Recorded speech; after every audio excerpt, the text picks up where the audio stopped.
আগামীতে যদি বাংলাদেশে জামাত ইসলামীকে মানুষ ক্ষমতায় বসায়, ভোট দিয়ে ক্ষমতায় আনে, খাদেম হিসেবে তারা দায়িত্ব পালন করবে এবং দেশ পরিচালনায় অবশ্যই তারা যোগ্য হয়ে গড়ে উঠেছে। ইসলাম কঠিন শপথ নিয়ে সামনে তারা এগিয়ে যাবে ইনশাআল্লাহ। আসুন, আমি জামাতের ঘোষণা, আমাদেরকে যদি ক্ষমতায় বসানো হয় তাহলে আমরা খাদেম হব, শাসক হব না। আমাদেরকে যদি ক্ষমতায় বসানো হয় তাহলে আমরা কখনো সরকারি সম্পত্তি ভোগ করবো না, আমরা ফ্যাসিলিটি নেব না, আমরা মানুষের অধিকার পারিবারিক পৌঁছে দেওয়ার চেষ্টা করবো।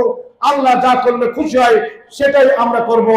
আসুন, আমরা সমাজে একটি পরিবর্তন আনার জন্য আমরা কাজ করি। এই দেশ এবং জাতিকে ভালো একটি কিছু উপহার দিতে গেলে ভালো মানুষ প্রয়োজন। ভালো মানুষ ছাড়া কখনো 6 দফা 9 দফা 31 দফা দিয়ে কাজ হবে না। আসুন, ভালো মানুষের সমাজ কায়েম করার জন্য, ভালো আদর্শের সমাজ কায়েম করার জন্য আমরা কাজ করি। সবাইকে ধন্যবাদ।